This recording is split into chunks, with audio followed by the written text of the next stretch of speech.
And when I look at this crowd and I look at the crowd outside, and we stopped a couple of places and nobody's ever seen anything like it, you know, let me tell you, they have us up in the polls, as you know, in Pennsylvania and all over the place, actually. But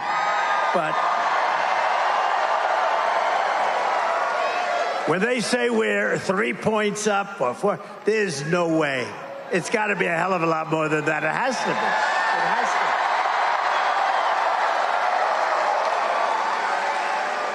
You know, polls are fake also, just like these people, the fake news. They just...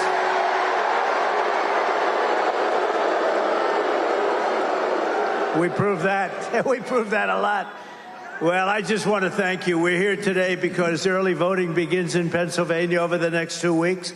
And we need each and every one of you to go out. Just don't take anything for granted. We have to win Pennsylvania.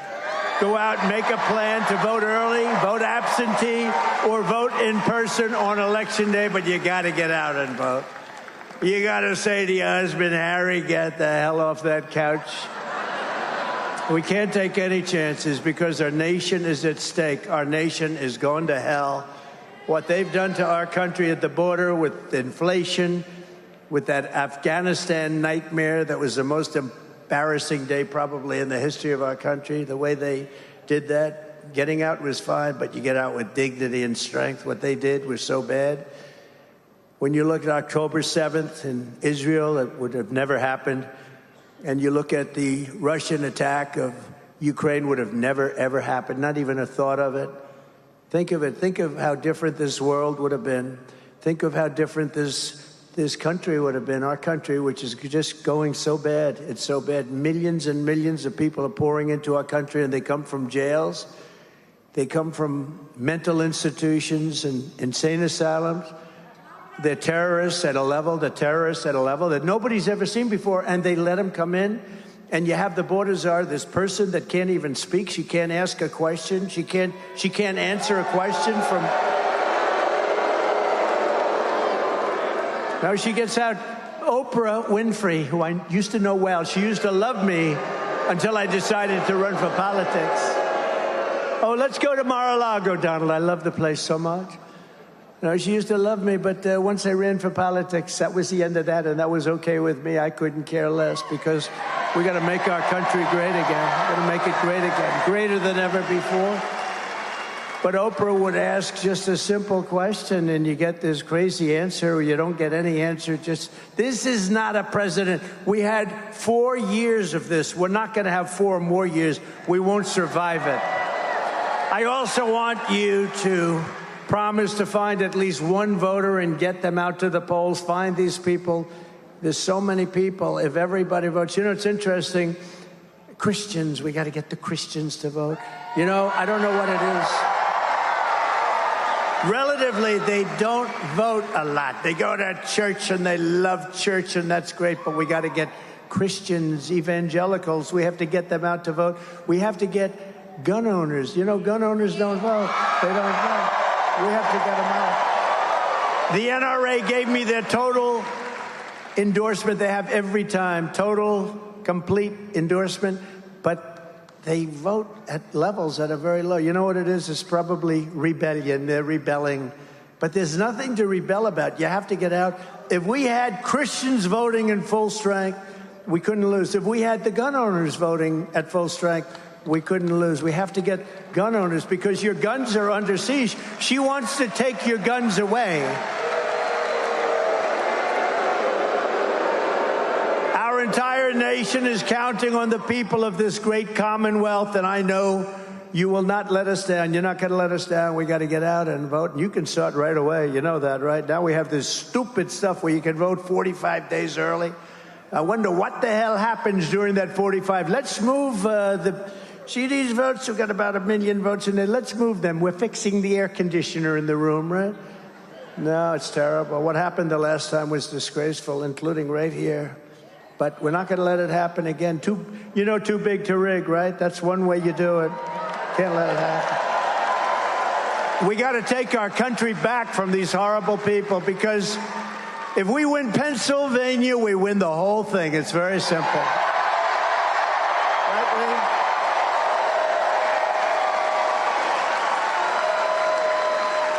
43 days from now. 43 days we've been waiting for. 4 years. 4 years. We had people that were so incompetent. They were the most incompetent leaders in the whole world. And she is worse than Sleepy Joe Biden. She's worse. She's worse. 43 days from now, we're going to win Pennsylvania and take our country back, and we're going to be so happy.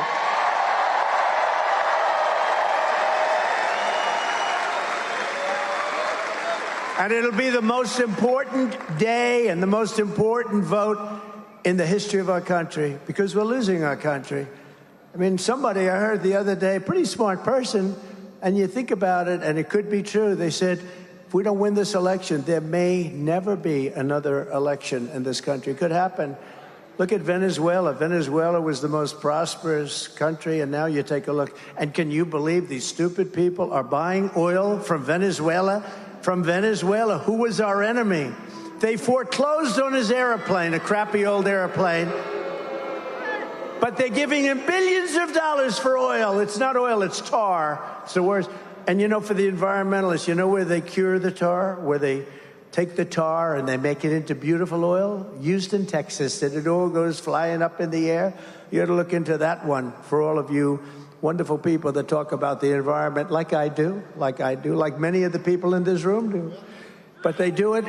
The oil refinery it's the only one that can do it, because it literally is tar. It's not good stuff. We have the best stuff, and we have the most. We have more liquid gold under our feet, and we're buying oil from Venezuela. We don't need it at all. It's crazy. These people are crazy. What a nice-looking man. Who is that? Oh, that's Trump. What a wonderful-looking person. I'm just checking out the hairstyle as I'm talking.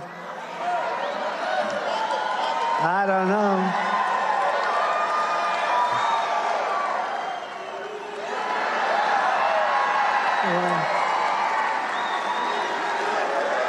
No, I'm checking. I'm talking. I'm looking up. I'm saying, I don't love it. Yeah, everyone don't love it. What the hell can you do? There's nothing I can do about it, right? We're stuck with it. Kamala Harris is reportedly giving a speech in Pittsburgh. You know, her speeches are very short. About her plan to, quote, build wealth. She doesn't know anything about building wealth. But she's been in office for 3.5 years. She's saying what she's going to do if she becomes president. But she's been there almost 4 years. She hasn't done anything except destroy our country with millions of people that shouldn't be here. And inflation. And inflation. What the damage that Sleepy Joe, you know, I'm tending to call him Sleepy Joe lately because I called him Crooked Joe. But now he's not like, is he, who's our president? We don't even have, do we have a president? Why doesn't he leave? Why doesn't he leave? Now think of it. Think of it. I call him Crooked Joe. That was very effective. It got him out of the race. I mean, guess what? No, we had a debate, and he didn't do too well in that debate. And they came to him and they said, you're down 21 points and you're going to lose. This can only happen to me. So I end up with somebody new.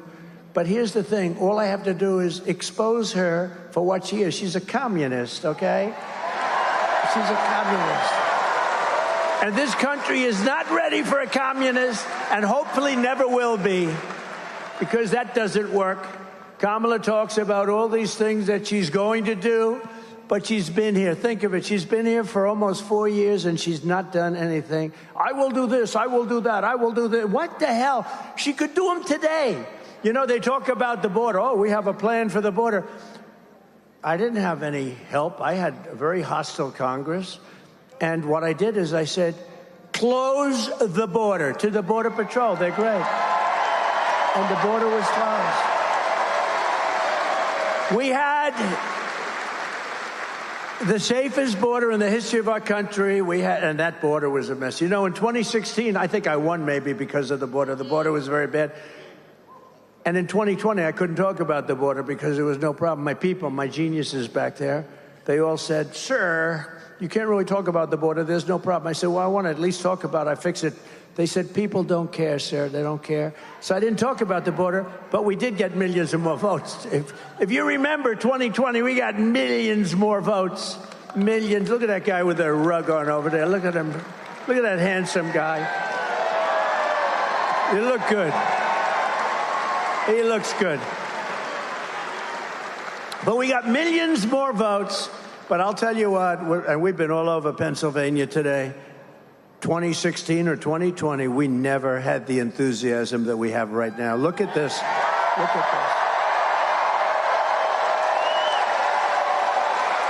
this. And the reason is because they're so bad. You know, we never had anything to compare it to. They're so bad. 4 years of destroying our country. We don't have a great country anymore. Remember, I had CAG, Keep America Great. But I couldn't use it because I said, America's not great. I hate to say it, but America soon will be greater than ever before. You watch. We got to win the election. We got to win the election. And I can't call her Harris either. You know, Harris, when I say Harris, nobody knows. Does that make sense? I say, and when Harris, everyone says, who's Harris? Nobody knows this person. No, they don't know her by the name Harris. They know her Kamala. It's strange. The name Harris. And when Harris, and people say, who is that Harris? Nobody knows who the hell I'm talking about. Do you know that? Lee, nobody knows you're a good lawyer. Maybe we have to change your name. You know, but nobody knows a nice name, Harris. I know some people named Harris. They're nice people. She happens to be not a nice person. She happens to be a person that's destroyed everything she's ever touched. Kamala's ruinous economic policies have already cost the typical household $29,000 through rampant inflation. $29,000 per household. She's a one-woman economic wrecking ball, and if she gets 4 more years, her radical agenda will smash the economy into rubble and grind your financial situation right into the dust. You can't have it. You can't have it. We've had it. We've had it. The guy is incompetent, and she's incompetent also. She had the other interview with the other guy, who was a nice guy, I think, from Philadelphia, from Pennsylvania, and he was a nice guy. He was asking her all these. They don't take like I do. Anybody who wants to go. What the hell difference does it make? They have, and how dishonest was ABC? It was 3-on-1. How about this David Muir and the other woman I never heard of? I don't know. How the hell did she get there? I never heard of her. But David Muir, when I say crime numbers are rising, he interrupts me, kept interrupting. And he said, we have it by fact that crime numbers are going down. I said, anybody that thinks crime is going down is a serious brain problem. And then it got announced the following day that Trump was right, that crime was up 45%. How about them? And I thought she was terrible in the debate. She didn't answer any questions. All she did is tell lies. Bloodbath.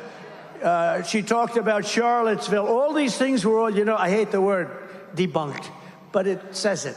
They were all debunked, every one of them. And people said it. Well, the radical left didn't say it, but they've all been fully debunked.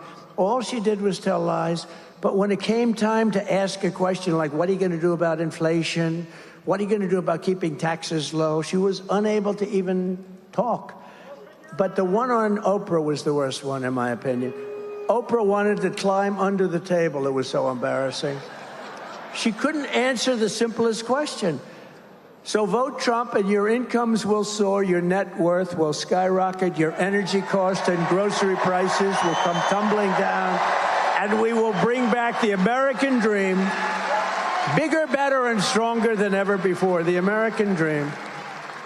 We don't talk about the American dream anymore, you know that? Mr. Congressman, what a great congressman. I'm going to introduce you guys, but what a good warrior you are. Thank you. We don't talk about the American dream, right? Anymore. We used to talk about it all the time. Today, they don't talk about it. Don't lose hope. We have to have hope. Don't lose hope. Our country's an embarrassment. The whole world is laughing at us. We're going to be stronger. They weren't laughing at us 4 years ago. They were not unhappy to see me head off. And they said, thank goodness we'll never have to see him or deal with him again. You know, China had to pay $472 billion in tariffs. No other president took in 10 cents from China. Not 10 cents. No president took in 10 cents. And remember this, and I just say this, if you look at Ukraine and Russia, but you know they say Russia. I stopped the Russian pipeline. It's called Nord Stream 2. Nobody ever heard of it until I came along. I stopped the biggest economic development job, the biggest job they've ever done. I stopped it cold. When Biden came in, he let them build, but he killed our Keystone pipeline, which we needed. He killed Keystone, so he killed, but think of it. And remember this about Russia. Under Bush, they took a lot. Under Biden and Barack Hussein Obama, has anyone ever heard of him? Barack Hussein, a lot of people say he's actually running the country right now. I don't think so.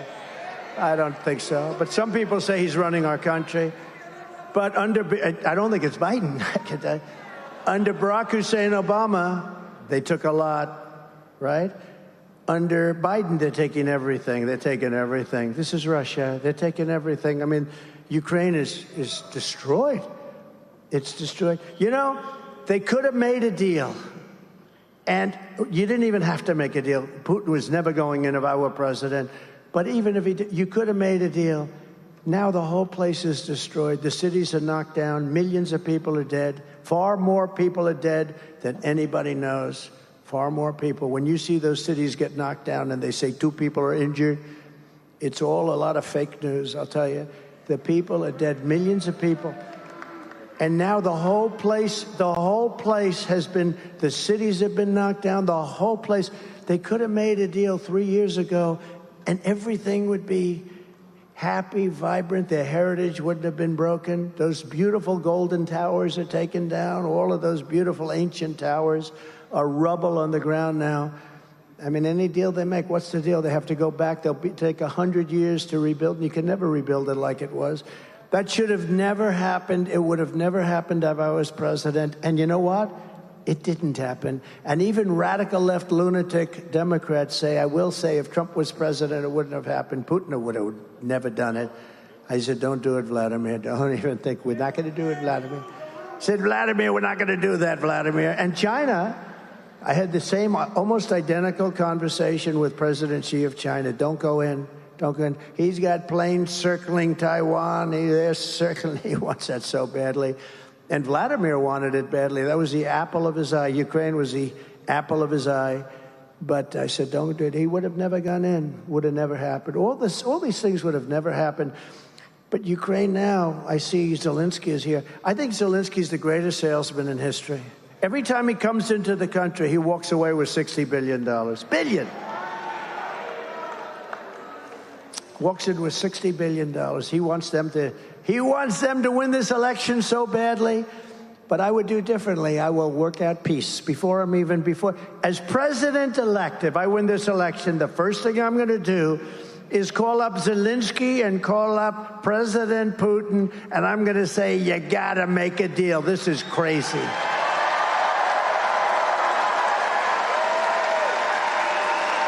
Crazy. They asked Biden, when was the last time you spoke to Putin? He didn't know. Of course he didn't know. What a stupid question. Of course he doesn't know. How would he know a thing like that? But it's been like years. And they keep bombing, cities pouring down, bombing. It's horrible. Actually, they're reduced now to using young boys and old men. Young boys and old men, because their people have been killed. So many of their people have been killed that they are using young boys to fight the war and old men. How about that? It's what a horrible thing has happened just because, and it's our fault because it's a war that should have never been allowed to happen, and we had the power that it would never have happened. We have an incompetent leader in Biden, and we have somebody who's worse in this new one that they threw into the ring. Central to Kamala's agenda for economic destruction is her plan to impose the largest individual tax hikes in American history onto our public, the largest small business tax hike in history, the largest capital gains tax hike in history. How about the capital gains tax, right? How about that one? And even the brand new wealth confiscation tax or unrealized capital gain. How about that? Unrealized. You know, I know a lot of people that are rich, but they have no cash. They're rich as hell, but they have, what are they going to do? They have to pay cash to unrealized. In other words, you pay a capital gains tax even though you're not selling your property, your stock, or whatever it might be. I don't think it's ever even been done. It's been thought of by communist nations, but I don't think it's ever been done. You know, her father is a fascist. He's a Marxist, and he's a teacher of Marxist economics. What the hell are we doing? What are we doing? Where have we come? Which will annihilate, if they do that unrealized capital gain, which I can't believe they can pull it off, but if they do it, it'll annihilate the stock market and wipe out the savings of millions of seniors and middle-class families. It'll wipe out our country. Our country will be driven in, I think anyway it'll happen. If, you know, a lot of people say the only reason the stock market's high is everyone thinks I'm going to win the election. I believe that's true. A lot of the biggest, smartest. Uncle Sam? Look, it's Uncle Sam. Uncle Sam is here. Do you agree with that? Uncle Sam says, no, a lot of people agree. I think it's going to be horrible. We don't win for so many other reasons, too, but you'll have a depression like 1929. Kamala Harris is the tax queen, and she's coming for your money, she's coming for your pensions, and she's coming for your savings unless you defeat her in November and you want to take away your guns. Remember that. Always remember that. As president, I will keep Kamala's greedy hands out of your pockets, and we will deliver gigantic tax cuts. I gave you the largest tax cuts in history, and we are going to go further. That's what created the greatest economy. You know, when they say compare yourself now, but do something else. Compare costs now. Compare the cost of bacon with the cost of bacon 4 or 5 years ago. Compare the cost of just groceries. I mean, some of these things have gone up 4, 5, 6 times. Energy, interest rates. How about, I was at 2% interest rates. Now they're at 10%, but you can't get the money, so you got to keep going up. Okay, you're not at 10% if you can't get the money. We will have, I'm very proud of this, and then she copied me on one of them, only one. I'm waiting for the others. We will have no tax on tips. That was an easy one. We will have no tax on overtime. You work overtime.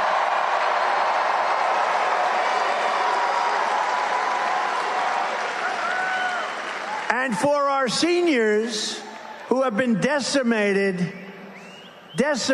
by the stupidity of inflation, these people, what they did to you on inflation, we will have no tax on Social Security benefits. No tax. You've been decimated. They took it all away. They took it all away from you. And for all the suburban households paying high property taxes here in Pennsylvania, I will restore the SALT deduction. Do you know what that is? SALT deduction. You will. To save you thousands of dollars. Maybe I shouldn't bother with, but that's a good one, but you guys don't know what the hell it is. That's a good one. People think of New York, but it actually affects you very much, too. I think I'll keep it off of Pennsylvania. You don't care. You didn't like that one so much, but it's actually pretty good. It's no wonder that Kamala Harris was just officially endorsed by IRS agents. Do you believe it? That's when you'd say, I'd rather not have that endorsement. But I've been endorsed by virtually every police group in the entire nation.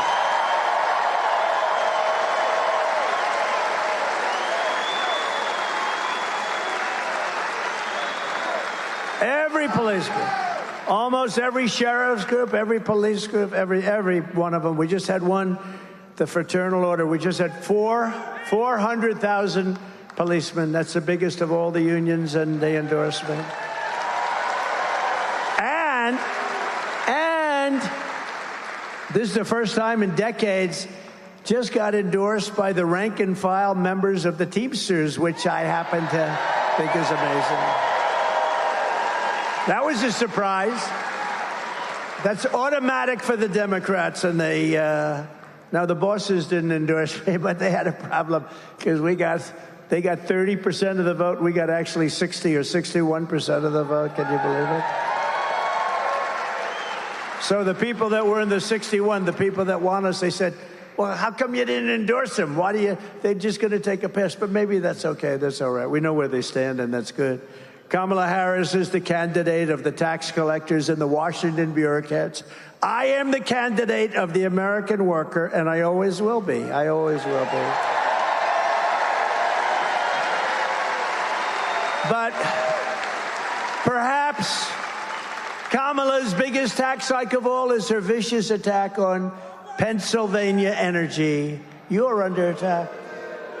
If anybody here believes that she will let your energy industry continue like fracking, you should immediately go to a psychiatrist and have your head examined. On dozens of occasions, Kamala said that she intends to ban fracking. I'm going to ban it. I'm going to ban it. I think we have a clip. Would you like to see a clip? I spend a lot of money on these clips. Spend a lot of money on these clips. That's why I am committed to passing a Green New Deal, creating clean jobs, and finally putting an end to fracking once and for all. Mama Kamala just don't give a frack. Isn't that great? He's not very funny. Can you? That guy. Those three guys, they're being blown away by Gutfeld. You know, Gutfeld totally dominates. Those three guys. You remember that guy? When I first ran, it was like 2015, thinking about running. I was going to run. I went on his show, right? And he goes, The Tonight Show, which is dying. They're all dying. Where's Johnny Carson? Bring back Johnny. It made you appreciate, right, Uncle Sam? It made you appreciate the greatness of Johnny Carson and these guys. These three guys, they're so bad, all three of them. All three of them. But this one, I go on his show, and he goes, is that your real hair? I said, yeah. He said, do you mind if I mess it up? I said, I'd prefer no. Do you remember this? I said, I'd prefer it if you didn't, to be honest, but if you have to. So he grabs it, and he starts really going crazy, right? And everybody laughed, and it was a big thing, and it was a big hit. It was all over the place, and he got great ratings and all. And 6 months later, he went out because he was under pressure to apologize because he humanized Donald Trump. Do you remember? And he stood up and he said, I'd like to apologize. 6 months ago, or whatever it was, I messed up Donald Trump's hair, and it humanized him, and he became president. And I would like to apologize. How weak and pathetic is a guy like that? And his show died, but the other two shows are dying. The one on ABC is dying. He was the worst host in the history of the Academy Awards. Remember I did that? Remember I wrote I put a truth. Everybody should go to Truth immediately. And by the way, we also love Elon, I have to tell you. Gave me a big endorsement, big one. But remember in the Academy Awards, I said how he's the worst host in the history of the Academy Awards. And this stupid guy goes up, and just before the Best Picture of the Year, the show is almost over. They're waiting for the Best Picture of the Year. He gets up, and he says, and his wife said, please don't do it. Please, darling, don't go out. His manager said, don't do it. I have to do it. He goes out and reads my truth to the entire audience right before the prime time, the Best Picture. And it said, basically, he is the worst host in the history. He reads the whole thing. And then I think he said something like, ha, ha, ha, he thinks he bothers me, or some crap like that. I said, he's one of the dumbest human beings ever. He should have listened to his wife. What a dope. But all three of them are bad. The hatred. You know, it's supposed to be comedy. It's hatred. It's like terrible. But they're dying. And did anyone see the Gutfeld for last week? So, actually, I said it in the show, you know, so Gutfeld had the highest ratings in his history. And it was the #1 show of the week on all of television, not just on cable, on all of television. It beat all the network shows. But I told her the show, Gutfeld hated me for a long time, hated me. And then he started saying, you know, he didn't know me, but he hated me. People that know me like me. But he just couldn't stand me. And he was pretty strong on that. And then what happened is he started to say, you know, I don't like him, but he gets everything done. He rebuilt our military. We have no wars. He took out the worst terrorists in history. We don't have any problems. We didn't have one terror attack during my administration. With all the terror attacks all over the world, we didn't have countries fighting each other. They wouldn't have done it without my permission. They would call me up to ask whether or not they could go to war with some other country. And I said, you can't do that. And if you do that, I'm going to put big, big taxes all over your country. Okay, we won't do it. And they'd call me up the next day. We've decided not to go to the war. We had no wars. Israel was free. Ukraine was free. They weren't. The whole world. Viktor Orban, who's the prime minister of Hungary, he said, if you want to solve, because now everything's blowing up. The Middle East is going to end up in World War III. Ukraine's going to end up in World War III. So many different.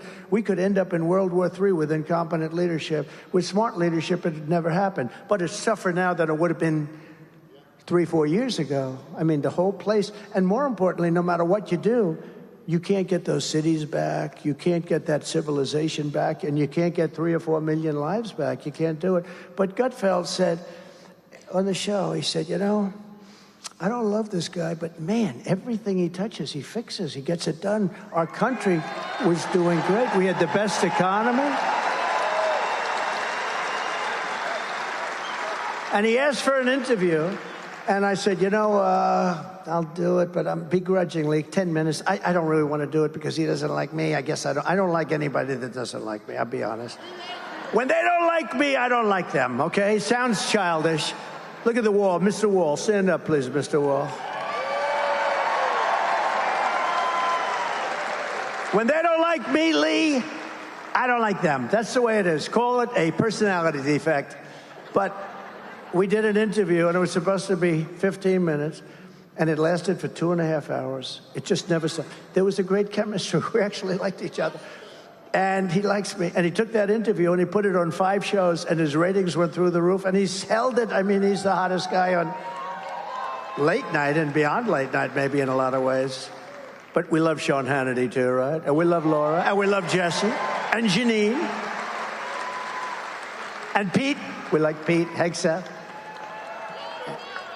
Ainsley's good. We have a lot of good people. And then we have some bad ones, too, including on Fox. You ever notice on Fox, they put me on, I do a great job, and then they follow me with a horrible commercial. You know, I say, what the hell is the good of me doing it if Roger Ailes never allowed bad commercials? What's the purpose of me doing a nice show and then they put 9 horrible commercials on, which are all lies? Or they put somebody on that's good, and then they always feel like they have to put somebody on who's bad. So the net result is a neutral. And you say, what are you doing it for? You can't do that. Fox should put just the good people on, the people that want to make America great again. They shouldn't put the guys that are professional scammers on. And they shouldn't allow bad commercials. Just a few months ago, Kamala imposed a natural gas export ban. Can you believe that? That is brutalizing Pennsylvania energy jobs. You know about it, right? And Kamala's Green New Deal insanity, I call it the Green New Scam, is shutting down power plants all across America. As a result, Pennsylvania electricity prices are up, despite all of the oil and gas and everything, are up 35% in a very short period of time, with all that stuff underneath your feet, in particular you. Since she took office, we are looking at another rise now of anywhere from 30 to 50% very quickly. And we have so much. We have so much. And you're hit about as hard as anybody. If you vote for me, I will cut your energy and electricity prices in half within 12 months. We're going to cut them down in half. I will terminate the natural gas export ban, which makes it impossible for you to sell your product to a lot of countries that want it desperately because they don't have what we have. We are so rich, we have the greatest, and we don't use it. It makes you really... We have all of this stuff more than anybody. We don't use it. I will get Pennsylvania energy workers pumping, fracking, drilling, and producing like never before. Right?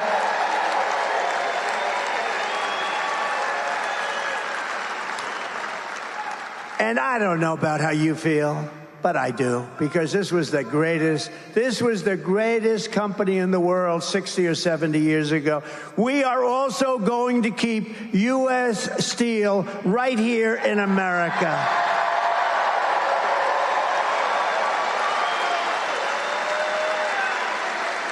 We have to be strong and powerful again, and we must put tariffs on foreign predators. They are predators, so that they don't destroy our steel industry. The people that like me the most of the steel, they were dead when I came into office. They were dead. And I put taxes on China. China was dumping massive amounts of steel to destroy our companies. I put a 50% tariff. Then I raised it in some cases to 100%. And at a certain level, they said, no mas, we're not doing it. Remember, no mas, Roberto. We love Roberto Durando. And no mas, no mas. And they said no mas, and that was the end of it. And our steel companies were saved and thrived. And now we're losing our steel companies again because we have stupid people in the White House. We must keep our steel companies, and we must keep making steel more than any. If we have a war, are we going to call up, China, could you send us some steel, please? Oh, I forgot about that. If we have a war, think of it. If we need it for our military, how do we build our tanks? How do we build our ships? We wouldn't have any steel. We have to make U.S. Steel great again. It doesn't have to be what it was. It was the greatest company in the world. Think of it. U.S. Steel was the greatest company in the whole world. That would be like whatever. You know, today our big companies are like Google and this and that. They're not the same. U.S. Steel is the strength. Google is all... Give me a break. Not the same. Not the same. You see all the stuff that Google and Facebook and all what, they got caught cheating on the last election, the bad things they did, the 51 agents and all of the stuff, the laptop. Remember, it was Russia. It was Russia, Russia, Russia. No, it was Hunter, Hunter, Hunter, as we said. And they affected the election very much. It came out many points, 11 points, 12 points. But that's what we have. And we can never let that happen again. And I said, we're going to go after anybody that gets caught cheating on the election. We're going to go after them harder than anyone's ever been sought before. Because these people are really a threat. They are a threat to democracy. The Democrats are a threat to democracy. That's the real threat. Under my plan, America will be a manufacturing superpower once again. We will be the envy of the world, and we will build that incredible future right here in Pennsylvania.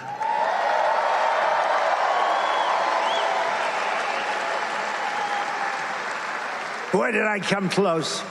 I almost said, I better be careful, because, you know, if I even mention, they'll report it, because I don't want to be. Should I say it, Uncle Sam?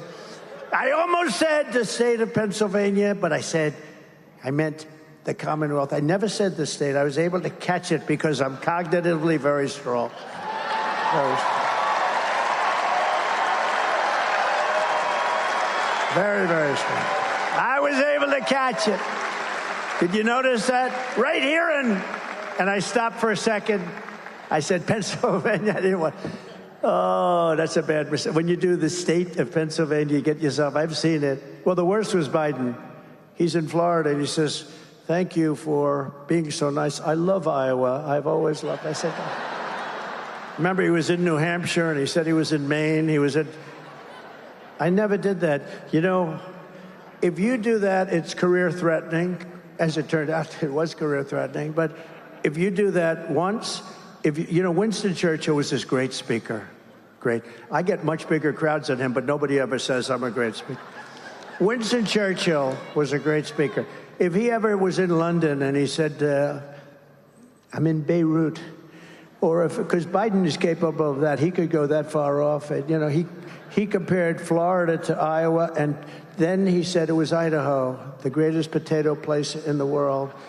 He said, and he said with Iowa, remember, he said, I love the potatoes in Iowa. No, he meant, right? He didn't mean Iowa. I mean, the whole thing.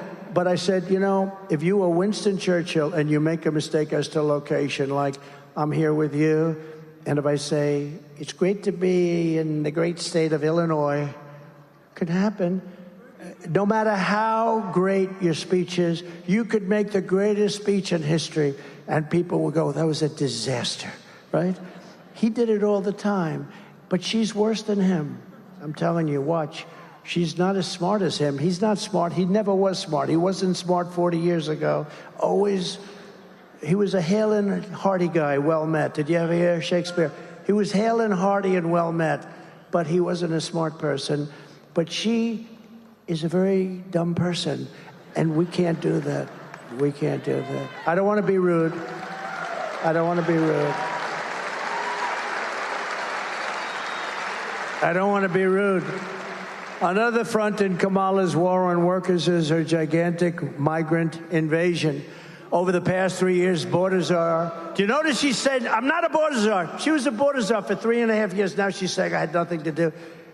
Whether she was the border czar or just the person in charge of the border, it's been the worst thing ever, maybe one of the worst things ever to happen to our country. Look at what's happening in Springfield, Ohio. Look at what's happened to that beautiful town. Look at what's happened to Aurora in Colorado, where you have a radical left Democrat governor who doesn't have a clue. He's so scared. The Venezuelans are attacking. They're in the real estate business. They're taking over real estate. They're in there like I was, but they take it over with guns. I took it over with the brain. They take it over with guns. But they're in, think of it, Aurora, and they have weapons that the military doesn't even have. AK-47s. I learned about AK-47s 3 weeks ago. That's not a nice. I'm getting very good at learning about weapons. I'm learning a lot about guns. Over the past 3 years, border czar Harris has inundated small towns all across America with hundreds of thousands of migrants. Not only has she invited them across our border, unfortunately, she's also illegally flown them in. Remember, she was making excuses. No, we haven't really had too many. And then we found out that they're flying in by big, beautiful jets. They're flying over the border. She's trying to say that the border was sort of secure. It wasn't secure. Although the greatest graph in the history of graphs, a thing that I love perhaps as much as any person I've ever met, is my wonderful graph on immigration and the lack of people coming. Do we have that graph? Can we put that graph up? This is my favorite graph. Oh, I love it. I love it. I love it. I love that graph, Lee. David, I love it. Oh, isn't that a beautiful? I don't care what it says. I don't care if it said I did a lousy job. That's the most beautiful piece of paper I've ever seen. You see the arrow in the bottom? That was the week that I left office. See the arrow on the bottom, the big red arrow? That's the lowest level. This was done by the Border Patrol. This looks like a Trump special. It wasn't. That was done by the U.S. Border Patrol, who are phenomenal. ICE is phenomenal. That was done by the Border Patrol. That was the lowest level of immigration we've ever had in the country. And then these idiots, these stupid idiots took over, and look at what happened to our numbers. Look at what happened. Look at what happened to the numbers. But is that the most beautiful? I love the colors, the blue, the gold, the red. There's everything about it I love the stars. Because if I didn't look over to the right to see that beautiful graph, I said, put up that graph, please. If I didn't look over to the right, I wouldn't be here with you tonight, and that would be a very terrible thing. What a beautiful thing.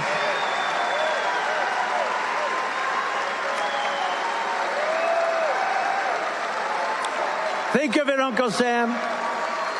Immigration saved my life. Think of it. Immigration saved my life. No, it's great. Well, thank you. And thank you. I sleep with that pace. Every night I go to bed with it.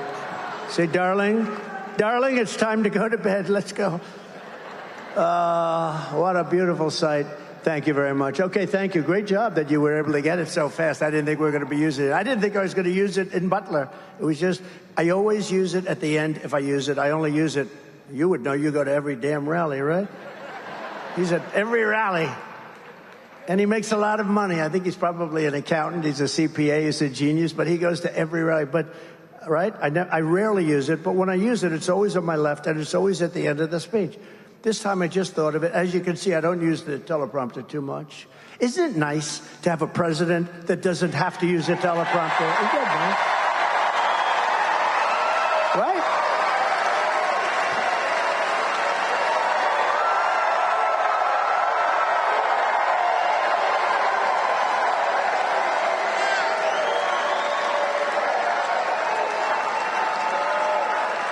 It's really nice.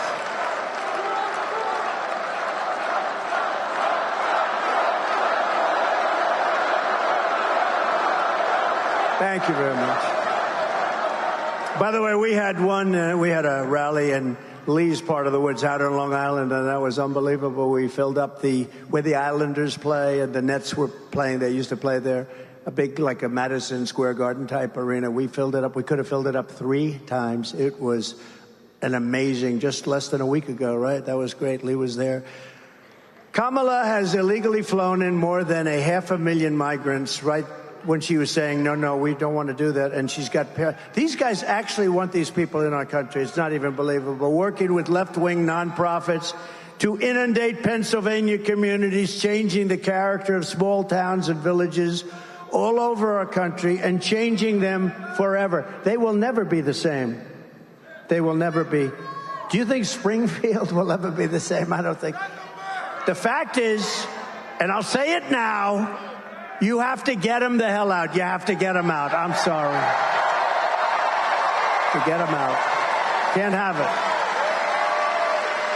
Can't have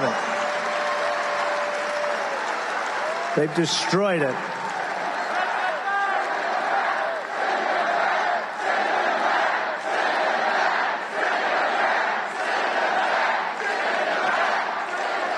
It's terrible. It's terrible to say, and it's a tough thing to do. You know, you're going to take in some murderers and things, and you'll put them on the planes and the buses, and you're going to start doing it. Dwight Eisenhower holds the record. Believe it or not, he was a moderate kind of a guy, General Eisenhower, president, and he has the record. He couldn't stand people pouring into our country, and he took a lot and took them out. He's very strong on that, and we have to be strong. We have no choice because this is not sustainable by any country. There's no country that can do this. I mean, what were they thinking when they did it? What were they thinking? This is like, who would allow men to play in women's sports? Well, this is bigger. This is bigger. But it's the same thought. Who would allow? We're allowing open borders where millions of people that we have no idea who they are, where they come from. We don't know if they're murderers, if they're killers. Many are murderers, though, because prison populations are being released into our country. And these are tough people. They're tough people, and they're vicious, evil people in many cases, and we can't have, but it's very tough because we'll take one young woman with 2 children and they'll put them in a bus to take them back to some country, and it'll be put in the fake news, and it'll be a terrible story. It's terrible, and the whole country will turn against. It's a very tough thing to do. We have to do it carefully. But we have to get murderers and drug dealers and all these people that are coming into our country. We have to get them out of here. It's not sustainable. And not far from here, the 4,000-person town of Charleroi. Do people? Oh, you know Charleroi? In Charleroi, Pennsylvania, has seen a 2,000% increase in the population of their town. Do you know that, right? They have has your town changed slightly? Where are you from, Charleroi? Put up, okay, good. I just took a picture with that handsome guy. So would you say your town has changed just a little bit over the last couple of months? It's like, is it a different place? Totally different place? It's what? It's completely different. Where are the other people that started screaming about Charleroi? Where are they? Okay, has your beautiful town changed? Yes. It's you can't do it. 80%, think of it, of the capital, and it's composed of lawless gangs. We're not gonna do this. All of the gang members, MS-13, they're being brought into our country because Venezuela doesn't want it. Remember this. Venezuela has sent their criminals into our country, has emptied their jails, not fully. They've still got people, but I don't know why, because I would have been worse than him. I would have emptied it. If I ran one of those countries, Honduras, any of them, even Mexico to an extent is doing it, and they shouldn't be doing it at all because they're getting rich off of us. They're getting rich. They shouldn't be doing it at all. They're going to stop immediately. But so many of these countries, I would do it. If I were the president of one of these countries, and they're all smart, street smart people, I would have had them all. I don't know why Venezuela does it, but they have a lot of the jail population in our country. They probably couldn't get enough buses and planes. That's probably the only reason. But they're dumping jail populations, the criminals of the street, into our country. And there's only one thing that can happen, and it's really bad. And it's happening. And now you see it. And I said this 3 years ago when I heard about it. I said, this is only going to be bad. Think of the cruelty Kamala Harris is inflicting on the people of Pennsylvania. You live in a small town your whole life. You pay your taxes. You really are exemplary. You pay everything. You do everything. You love your town. You love your country. You know the town so well by name, you're just so proud of it. And suddenly she flies in thousands and thousands of migrants from the most dangerous places on earth, and they deposit them right smack in the middle of your community. And you're a nice person, and you want to be politically correct. I see it very much in the cities like the governor of Colorado. The guy's a real stiff, but he's up talking, and he says, well, these are fine people. He doesn't want to say that they have AK-47s and they're taking over large portions of real estate. He doesn't want to say it. They want to be politically correct. It's happening in all of these towns that we're talking about because the mayors are afraid, and they're afraid politically, too. They don't know, am I supposed to say this is good, or am I supposed to say... And Democrat mayors, every one of them is saying it's a wonderful thing, and not one of them believes it. But they're afraid to go against the stupid party that's in Washington. So now your schools can teach because they can't teach because the majority of students don't speak the language. The housing market is destroyed. Crime is rampant. The jobs are taken by migrants illegally imported to our countries. Your school classes, you can't get in. You can't get into your hospitals. Nobody can get into the hospitals. They're driving to hospitals 300-400 miles away. The media is desperate to stop us from having this conversation. The fake news, look at all of them. They have a lot of people. They have some of the big ones. They have some of the big ones. Wow. Oh, that's very impressive. They have some good ones, too. But that's exactly why we must have this conversation. We have to have it because the media doesn't want to talk about it. They don't want to do anything that's going to embarrass Kamala because I don't know why. Number one, the country's going to die. They're going to die. They're already dying to a large extent. But if I get elected, they're going to do much better because we get higher ratings. We get the high. Greg Gutfeld got the highest ratings in the history of his show. Think of it. The number one show of the night, including networks. Nobody knows that. And maybe I think the number one show of the week. No, but they'll do much better, but they don't realize that. They haven't realized that yet. This isn't an attack on any group of people. It's common sense. We're really talking about, we're the party of common sense. We're conservative, all that. We are the party of common sense. That's what we are. That's what we are. We want to have strong borders, great education, school choice. Does everybody like school choice? We want to move the Department of Education. We're ranked at the bottom of the list, the worst. We spend more money per pupil than any other country by far. And yet we're at the bottom of the list. Out of 40, we're ranked about number 40. and I'm going to close the Department of Education and move education back to the states. And we're going to do it fast. Maybe I'll have you do that. I'll use Lee. Maybe I'll have you. You could do it. That's not too easy. We'll get somebody great. We'll get Lee Zeldin is here with us tonight. I think that's the job for Lee. Or Vivek. Or we'll get somebody. We like Vivek. We need somebody with a lot of energy, a lot of strength, energy, and intelligence. But it takes centuries to build the unique character of each state. And we are going to. And you know, when you do that, so the number one rated country is Norway. The number two is like Denmark. And, you know, on and on it goes. Spend much less money than we do, and they have the finest education. In New York City, a few years ago with de Blasio, who was one of the worst mayors in history, by the way, he said, we're going to go with the Norwegian system. That didn't work out too well, okay? You know, when they start throwing the teachers out the window, that wasn't working out. They don't do that in Norway. Historically, they haven't thrown too many teachers out the window in Norway. But we're going to make it good. And you know what's going to happen is out of the 50 states, you're going to have 35, like different ones. Iowa will do good. A lot of the states will do very good. I can think of probably 30, 35 will be good. And 5 will be okay. 10 will be okay. You'll have 4 or 5 that will be terrible, but that's okay. We have to control it. But you'll have Idaho. You'll have Idaho will do a great job. They, you know, no debt, no this. They run a great state. A lot of places will have will have education that can compete with Norway and Denmark and this, but we'll have certain places, and it's the same places like Gavin Newsom, who's a terrible governor. You'll probably have a problem in California, but what you do is you give it to the local communities, and they'll have a great educational system. You don't want to give it to somebody like Kamala because she destroyed San Francisco and then destroyed the whole state. But reckless migration policy can change it very quickly, and it can destroy everything in its way, just like we've seen in London and Paris and Minneapolis. Look at what's happened in London. Look what's happening in Paris.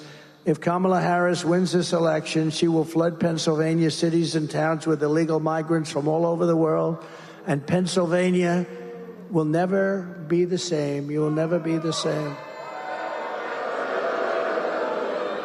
When I'm president, all migrant flights to Pennsylvania will stop immediately. By the way, all migrant flights. Not only to Pennsylvania, everywhere. No, but how about they get caught? You know, we just found that out a few months ago. They're saying, no, we're fighting. In the meantime, people are just pouring in. No, we want to do it. And then we learned that the airplanes are flying. That means that, you know, it's just a big con job. Remember this.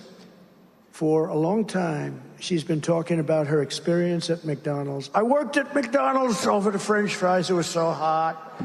I think I'm going to go to a McDonald's next week someplace. I'm going to go. Might not be in your place. I'm going to go to a McDonald's, and I'm going to work the French fry job for about a half an hour. I want to see how it is. But she said she worked and she grew up in terrible conditions. She worked at McDonald's. It was such. She never worked there. And these fake news reporters will never report it. They don't want to report it because they're fake. They're fake. They don't want to report it. She never worked at McDonald's, but it was a big part of her resume. They went to the different places. Did she work here? Did she work here? Did she work here?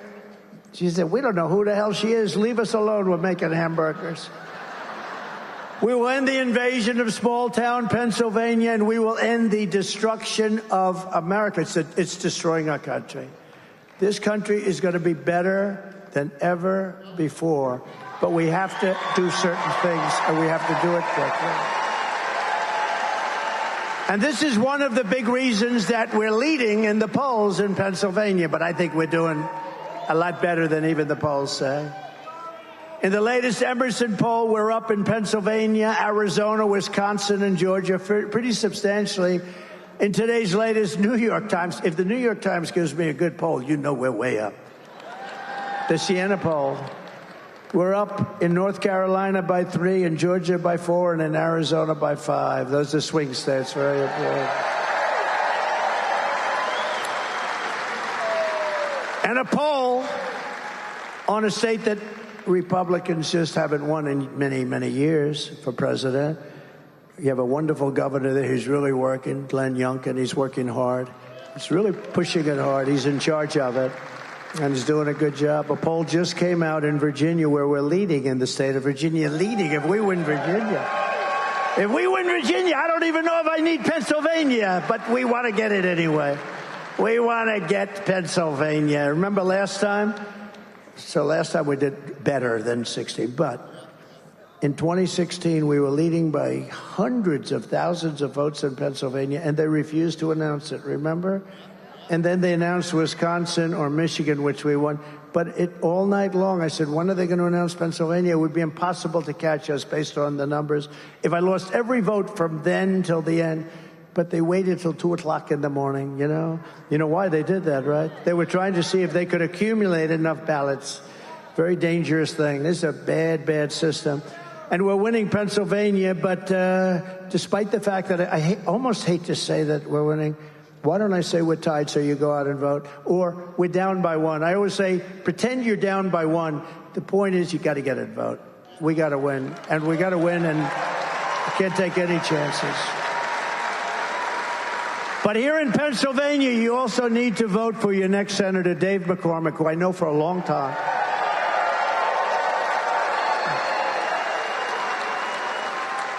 And he's going to defeat Bob Casey. He's going to stop inflation and secure our borders.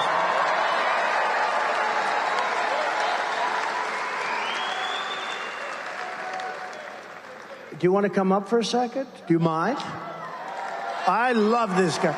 He's a military hero. He's a business hero. And he'll make a great senator. Come on up, David. Say something. Thank you. All right. Well, Mr. President, thank you so much for that great introduction. And we're going to win the presidency right here in the Senate majority in the Keystone State. So thank you. And the reason we're going to win is because people in Pennsylvania feel like they've lost their economic security. Prices going out of control. The war on fossil fuels. They've lost their physical security. Crime in our cities. Illegal immigration, 4,000 fentanyl deaths. And people around the world, adversaries challenging us. So people in Pennsylvania want change. And what I tell them is, listen, it's a battle between common sense and these radical liberal policies under Kamala Harris. And Bob Casey's going to vote for her 99% of the time because he is a weak leader and a rubber stamp for this liberal agenda. And I say also, this is a race between strength and weakness.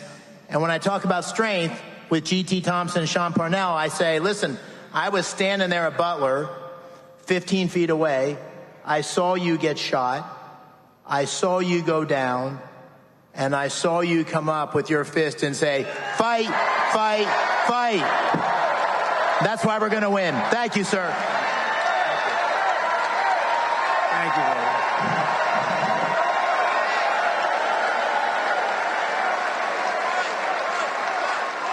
Thank you very much. And he's a good man, I'll tell you. Very successful guy. He goes through a lot to do this. And Bob Casey, I can tell you, I was there for 4 years at the highest level. I met everybody. This guy does nothing for Pennsylvania. He's not going to help your oil, your fracking. He's not going to help anything. And David will be a warrior for your Commonwealth. He will be a warrior, total warrior. So thank you, David. Thank you very much. We're also pleased to be joined. Oh, I have so many people here. I have congressmen, I have senators. It's brutal. You know, when you introduce people, you always miss a couple of them. But I'm going to apologize because I see somebody there that I think is a certain senator, but I'm not 100% sure. The eyes aren't what they used to be, I'll be totally honest. The brain is better than it used to be, but the eyes aren't what they used to be. But you always get yourself in trouble. But I'm going to introduce somebody that's been amazing, Congressman Glenn G.T. Thompson, who's sitting with us. Thank you very much. Thank you. Thank you, G.T. Thank you very much. Great job. He's a warrior. Former Congressman Fred Keller. Fred, thank you very much. I saw him sitting there. A great gentleman who's a real leader, State Senate Majority Leader Joe Pittman. Joe? Whoa. Whoa. Hey, you're popular, Joe. What a family you have, too. What a great family. Thank you very much, Joe. Mayor of Slippery Rock, J.D. Longo. Thank you, J.D. Great job. Thank you. Great job. And a friend of mine who's a warrior and a very strong guy, a tough guy, they had a bad deal with that election. It was terrible what happened. Sean Parnell. Sean, stand up. Yeah. They played around with 25,000 ballots. That was another unique one, wasn't it? What a disgrace that was. Anyway, we're 6 weeks away from the most important election in the history of our country. And here are the facts. Kamala Harris wants open borders. She will deliver rampant inflation, and she wants to pack the Supreme Court. You know that. Instead of 9 justices like we have now, Kamala wants to bring it up very substantially. Now, this is a number I heard 2 days ago, potentially to 25 justices, so she can rig the system. Meaning, not she, the whole party can rig the system, the party of communists.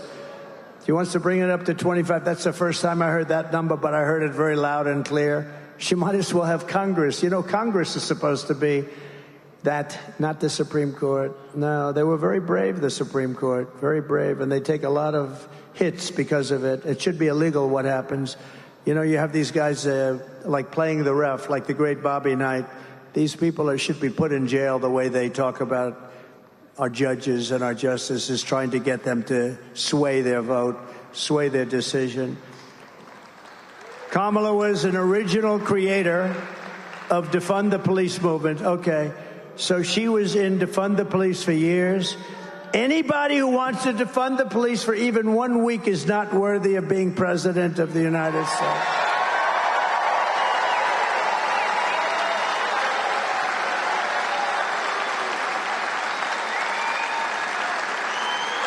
Can you imagine? That's where she came from. That's where she came from. That's her theory, and that's her way, and that's her policy. You know what the policies? She's changed 15 policies. You know, over the years, I've been like a student of politics for a long time, but I was on the other side. I was writing checks all the time, right? But I was on the other side. But I've never seen anyone go 15 for 15. I've seen guys change one policy, maybe 2 when they were little ones.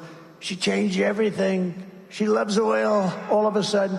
She loves the police about, when did that start? A few months ago. But let me tell you, they immediately go back to where they came from. Kamala Harris vowed to abolish ICE. These are great patriots, ICE. They take such hits. They are so tough and love our country so much.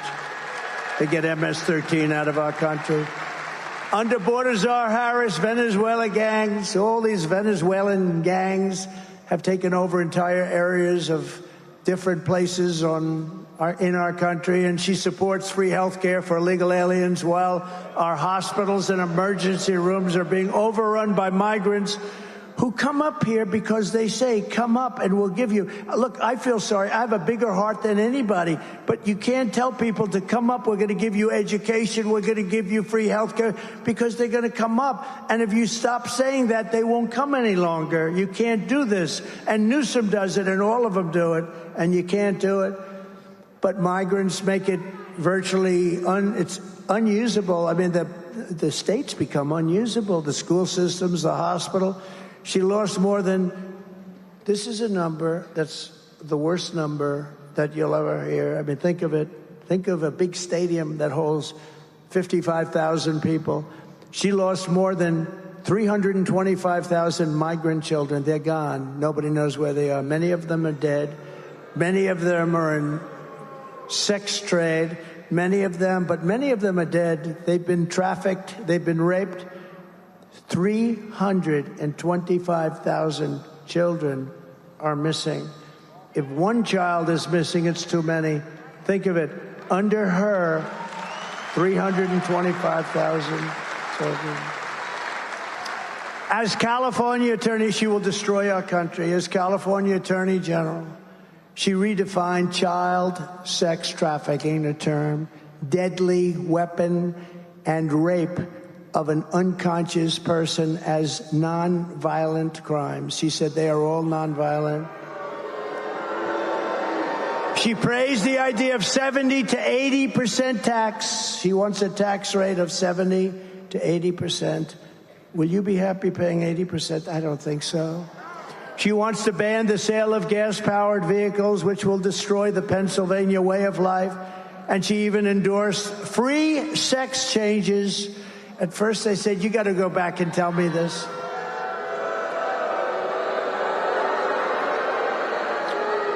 And this was recently.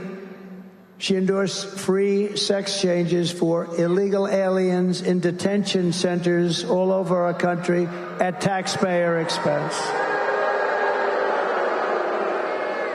You don't hear this on Oprah, do you? Think of that. Sex change, you're detained. You're being held in a detention center, and you say, I want to change. I want to become a woman. And they have to give you the operation, which is an immensely expensive operation on top of everything else, $250,000 at least, and then all the drugs involved and everything else. She's sick. I'm telling you, if you put her in, I don't think you will either. Uncle Sam? Uncle Sam, will you put her in? I don't think so. Stand up, Uncle Sam. No, it's terrible. As DA and as Attorney General, she destroyed San Francisco and she destroyed all of California. It's like a different place. It's not recognizable. And now she's coming to destroy the United States of America, and we're not going to let it happen. We can't let it happen. She led the change in California law so that if you steal less than $950, you are not prosecuted. And if you steal more than $950, you're actually not prosecuted either. You wonder. But how about this? The kids are walking in with computers. They're putting stuff, they're adding it up so that if it's less than $950, they go into a judge. They say, Your Honor, it's less than oh, okay, case dismissed. How sick? Is this country sick? Less than $1,000, you don't get prosecuted. She even lied about Joe Biden's cognitive abilities. Remember, she said, oh, he's fine, he's fine. A great disservice to the American people, because he's negotiating with Russia, China, North Korea. He's negotiating with people that are probably in a state of shock. They say, can you believe this? Because they're all at the top of their game. I know all of them. They're at the top of their game. And we are at the most dangerous point in the history of our country. We could end up in World War III because of this lunatic and her. She's so much worse. She wants to take away your guns and your rifles in violation of the Second Amendment.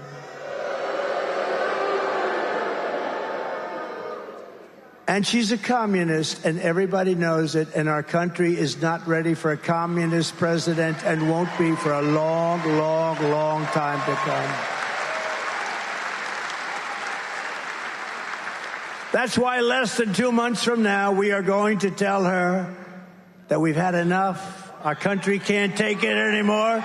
Kamala, you've been a terrible vice president. You'll be the worst president in the history of our country, superseding even crooked Joe Biden. Kamala, you are a disaster to the United States of America. Kamala, you are fired. You're fired. Get out. Get out.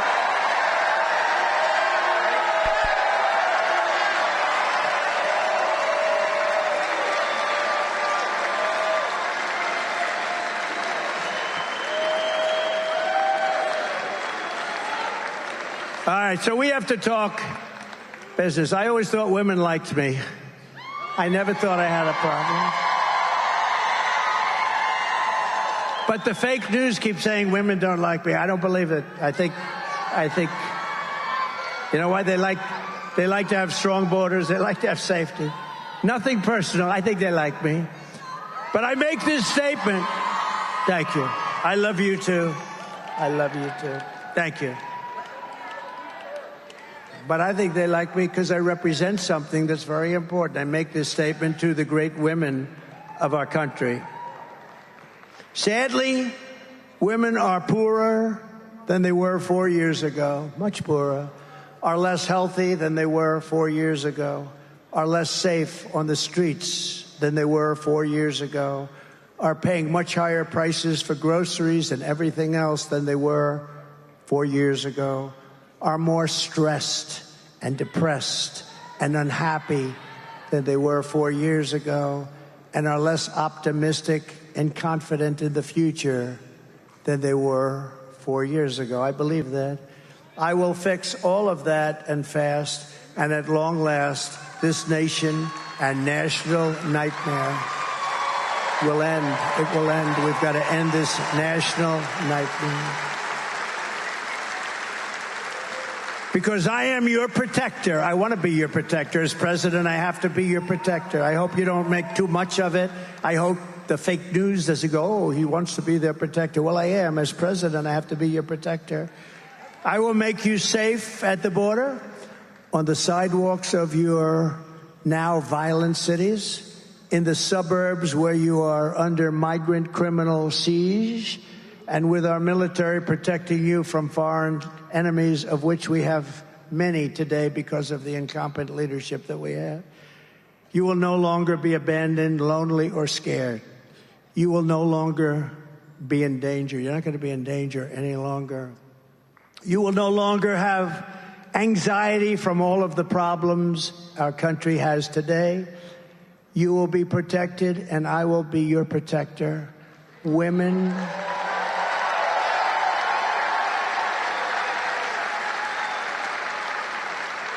will be happy, healthy, confident, and free.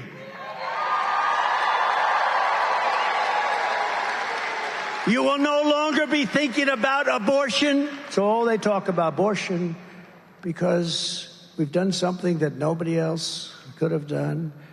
It is now where it always had to be, with the states and a vote of the people.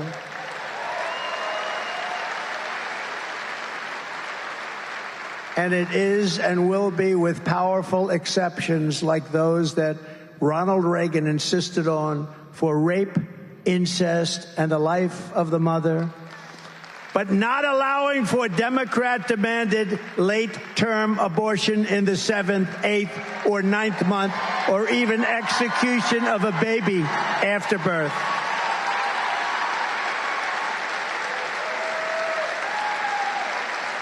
Thank you. Thank you very much. Such an important topic. For 52 years, all legal scholars and experts wanted abortion to be with the states and to have a vote of the people. 52 years they fought for this.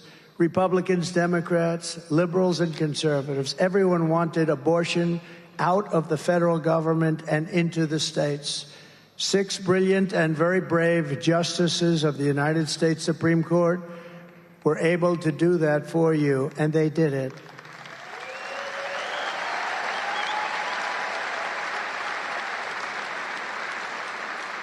It will never move back to the federal government. We'll never have the votes to do so, and nobody should want it to, because it must now have that very important vote of the people, something sought for many, many years. I have always defended and supported IVF fertility, and so has the Republican Party, and we gave you and give you total support on IVF. Don't let anyone tell you different. We are much stronger than the Democrats. We want beautiful babies in our country. We want you to have your beautiful, beautiful, perfect baby. We want those babies, and we need them.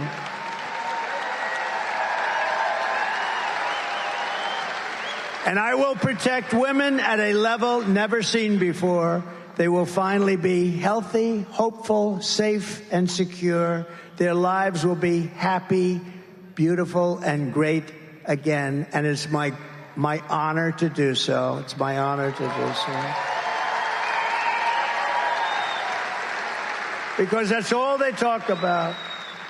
Our country's a mess. It's a mess. The borders are bad. The trade is bad. The inflation is bad. It's the worst time in your lives in our country. We're being laughed at by everybody in the world. Everything is wrong with our country. Nothing's right. And all they talk about is abortion. The fact is, for 52 years, they've been trying to do what we did, and the votes are all taking place in Ohio. It took place in Kansas, and it was more liberal than people would have thought. But it's taking place all over the land, and the vote's going to change, and it's being negotiated. But it's the vote of the people, and it's with the exceptions. We want to have the exceptions. Some people have to follow their heart, but it's hard not to have the exceptions. It really is. But that's all they talk about. The country's falling apart. We're going to end up in World War III, and all they can talk about is abortion. That's all they talk about. And it really no longer pertains, because we've done something on abortion that nobody thought was possible. And I give those three brilliant, if you think about it, and it's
It's great to be back in this beautiful Commonwealth with thousands of proud, hardworking American patriots. That's what you are. That's what you are. And when I look at this crowd, and I look at the crowd outside, and we stopped a couple of places and nobody's ever seen anything like it. You know, let me tell you, they have us up in the polls, as you know, in Pennsylvania and all over the place, actually. But